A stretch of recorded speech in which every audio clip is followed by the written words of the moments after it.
سلام، به یه ویدیو دیگه از چنل میان کارتل خوش اومدید. تا انتهای ویدیو همراه ما باشید. عاشقتونم زیاد. وحشتناک.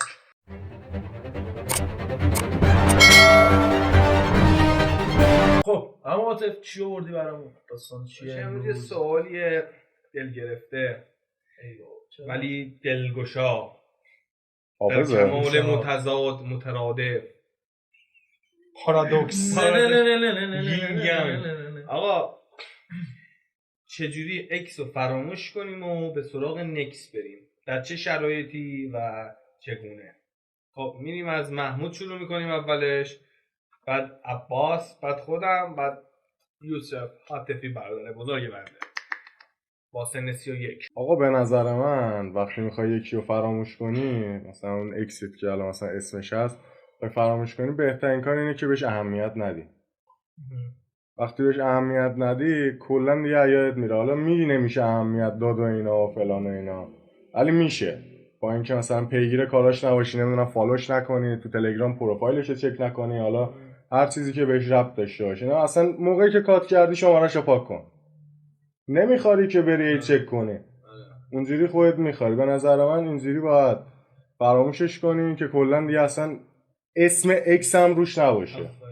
کلا اصلا یه آدمی بوده که اصلا نبوده، تو داری یه چیزی دیگر رو شروع می‌کنی. جنده ها رو گردن نمیگیری. جنده ها رو کلا گردن نمیگیری.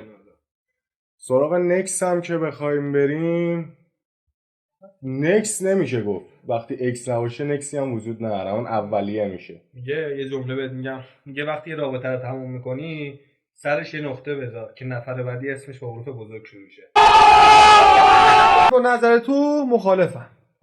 نه یه اونقدر مخالفه، تا حد و حدودی درسته صحبته، ولی خب حالا توی بحثی که هستش، ببین هر فردی که از زندگی میره، به نظر خود من یه پارتی تو زندگی چه بخوای چه نخوای با تو بوده و تو نمیشه اونو انکار کنی. خب اگر انکارش کنی یعنی خودتو انکار کردی، و وقتی خودتو انکار میکنی یعنی چی؟ یعنی به خودت اهمیت نمیدی. نباید خودتو انکار کنی.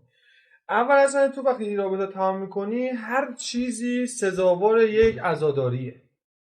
چیزی که آره که من خیلی مثلا پادکستایی که گوش دادم و اینا، چیزی که میدونم هر رابطه‌ای که تمام شده سزاوار یک عزاداریه. حالا هر چیزی، مثلا تو دیدی که از دست میدی، میمیره، عزاداری میکنی براش، و خب میگن خاک سرده، ولی بعد سردی خاک و اینا رو به کنار بذاریم، با عزاداریه که تو اون اکس تو فراموش میکنی. میشه نه این عزاداری تو سر کله خودت بزنی یا نه، منظورم این نیست.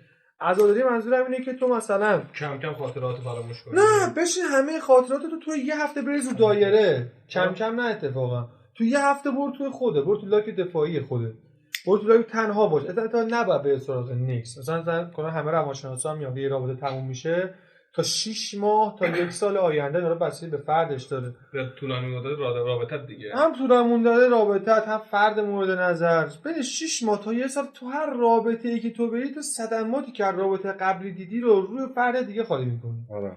به همین خاطر تو وقتی می‌خوای اکس تو فراموش کنی، اصلا نیاز به انکارش نیست. اتفاقا تو اونو به شدت تو زندگی تثبیت کن. بابا این شخص تو زندگی من بوده و تو باید درس بگیری از اون. آقا چی شد که کات کردی که شد اکسه؟ بشه اونو بررسی کن، بشه خاطرهایی که باش داشتی و بیار تو ذهنت، بیار توی زندگی. اینجوری که به خودت ظلم می‌کنی. نه اتفاقا یوسف داره میگه که به انتخاب حمله نکن. اون یه زمانی انتخاب اول تو بوده. یه انتخاب خودت زیر سوال نبر. نه تو اون وقت زیر سوال بری، تو خودت زیر سوال بردی. تو اون انکار می‌کنی که اون تو نبودی. کی بوده پس؟ اون زمانی که با تو بوده خوب بوده، مثلا همین انتخابت بوده و این راحت‌تر فراموشش می‌کنی. اتفاقا انکار کردن یه چیزی تو زندگی تو رو سخت، وقتی تو چیزی تو زندگی انتخاب کردی، وقتی میخوای فراموشش کنی، انکار کردن اون باعث بیشتر توی زندگی بمونه. اتفاقا اگرم بگی یادم رفته، یه جا یهو میاد توی ذهنت، ولی وقتی بری تو دلش انکارش نکنی، بپذیری اون مسئله رو، بپذیری اون اکسو، ناخودآگاه راحت‌تر فراموشش می‌کنی. آقا این اکس هم بوده، این چیزای رابطه‌مون بوده، بدیاش بوده، خوبیاش بوده، و خب وقتی جمع بندی می‌کنی می‌بینی کات شده، به راحتی فراموشش می‌کنی. اصلا نیاز به انکارش نداری. میدونی انکار کردن مثل یه مثال بهت بزنم، مثلا مثل این میمونه که آقا تو یه باغچه داری، خب هر یه آدم مثل یه گل میمونه، یه دونه.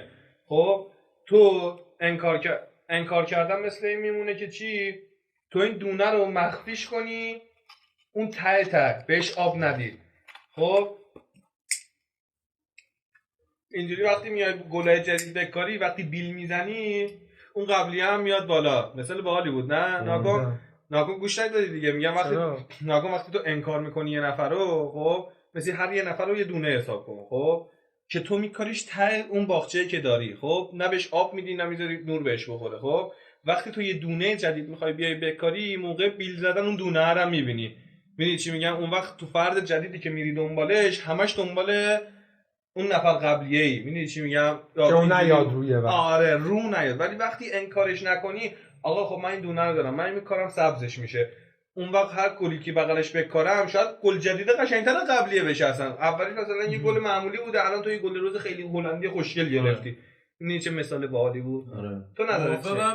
من میگم اصلا بیاید بشین آقا رابطتون رو کالبد چکافی کنید.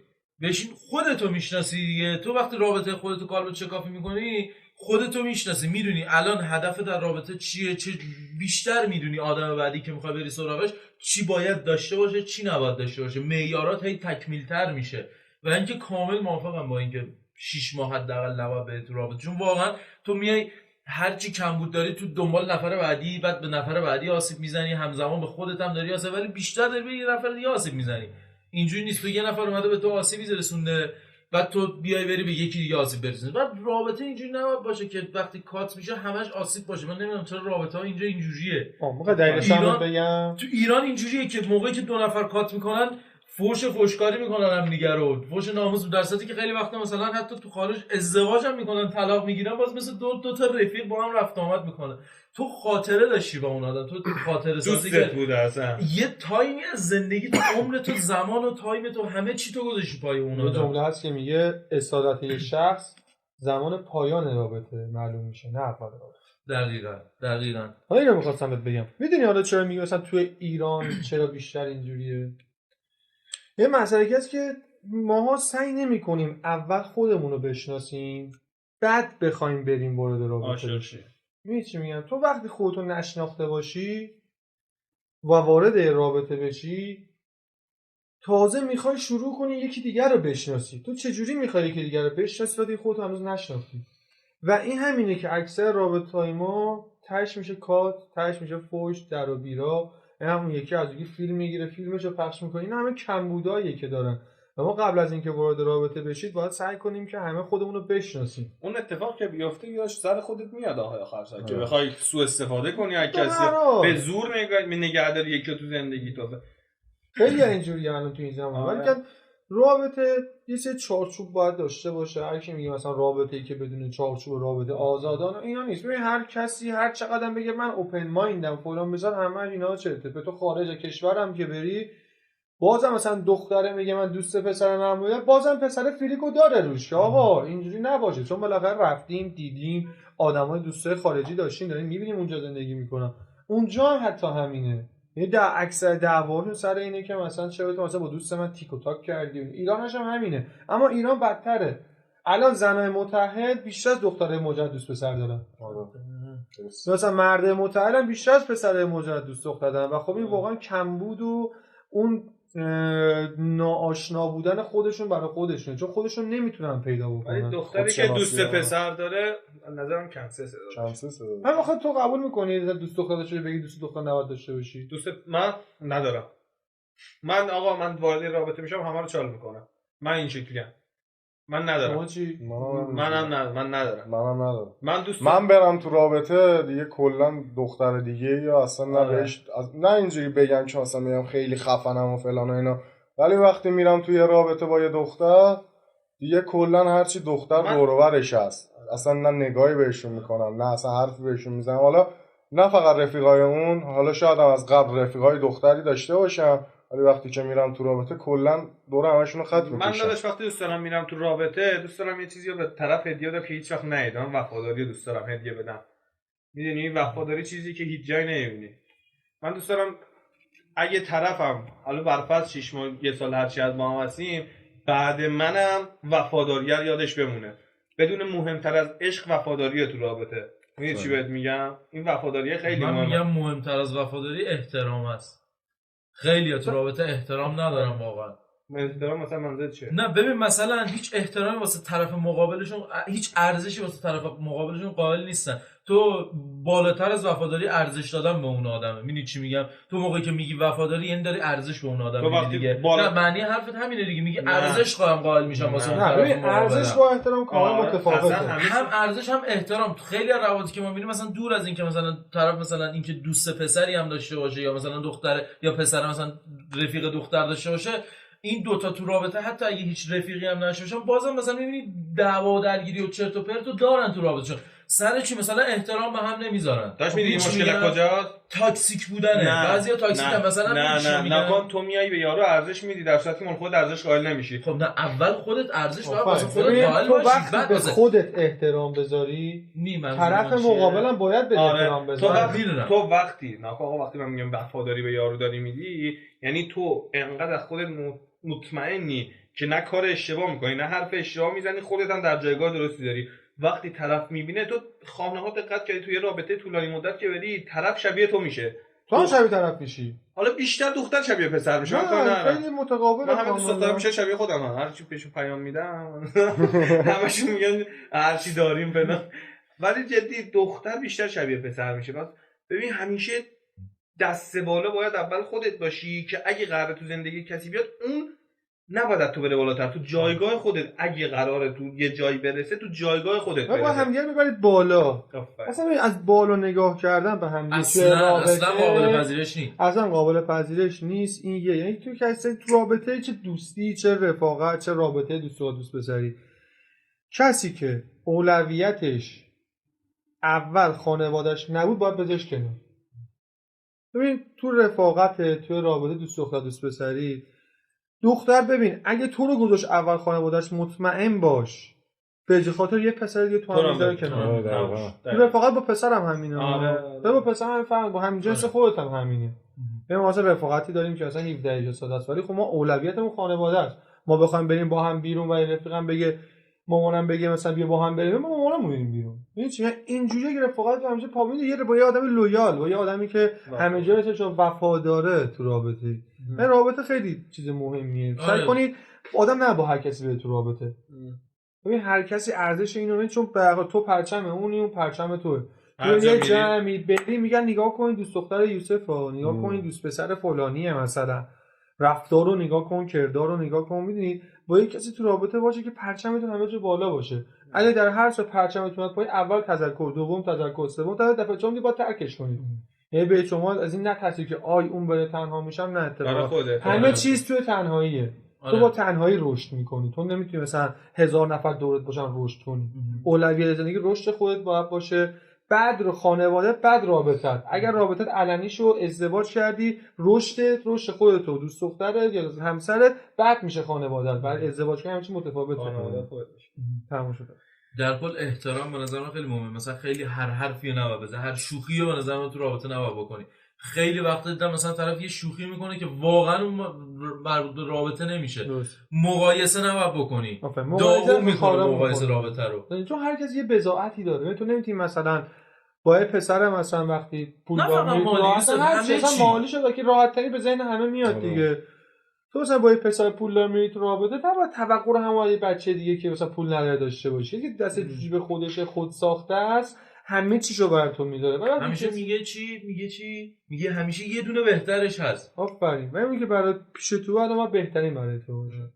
چون مقایسه نکنی بگی اینجوری بود اون تیپش بهتر بود، آی دیدی فلانی این کارو کرد تو نکرد. اینا واقعا دیگه رابطه رو داره. ولی هیچ وقت از سریعا از ایکس به نکس نه سویچ نکن. بعد داداش به نظر من تو یه دختری رو میخوای فراموش کنی، هیچ وقت نمیتونی فراموش کنی. تو الان هر کدوم از دوست دخترات اسمشو بیاری یه رابطه تو ذهنت میاد، یه خاطره خوبی تو ذهنت میاد. خب من به نظرم تنها راه این که مثلا یه ایکس رو بذاری کنار اینه که رابطه خوبه رو نگه داری، خاطره خوبه رو نگه داری، خاطره بده رو بدی بره.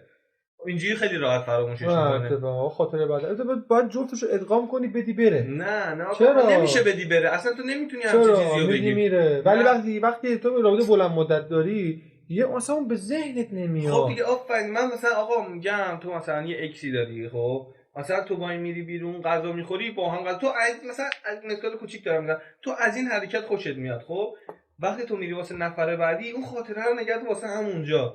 تو الان کنکاش کن تو این نفر بعدیه، بگو آقا این دیگه این شکلیه، میدونی هر چی که هست خب حرف قبلی تو این میشه که مثلا با اون که داری میگی خاطر خوبه رو نگه دار، اگه مثلا با نکست رفتی یه جایی که مثلا قبلا با اون رفته بودی، خاطر اونم بیاد تو ذهنت دیگه. خب این اشتباهه، نباید بیاد. نه چون خیانته. خب نه تو خاطره خوبه رو، تو همون خاطر خوبه رو داری، میدونی که اونجوری خوب شده، تو خوبترش کن الان. خب نه دیگه. من ببین اول اینکه حرفی که عاطف زد این بود دقیقاً حرف تو رو زد، گفت بذار 6 ماه بگذره. یعنی تو مثلا رفتی تو رستوران چیز دختر جلوش نشسته اونو تصور نکنی. اون با فراموش بشه. بعد اینکه اصلا کلا ذهن یه قابلیتی داره. خب تو موقعی که اگه یکی جدا میشی 1 سال میگذره، 6 ماه میگذره، فقط هرچی فقط خاطرات خوبش میمونه. هرچی فکر میکنی بدیای طرف دیدی بعضی هی برمیگردن به اکسشون، چون تو موقعی که کات میکنی یه ذره فاصله میگیری بدیای یارو رو یادت میره، فقط خوبیاش واسات میمونه.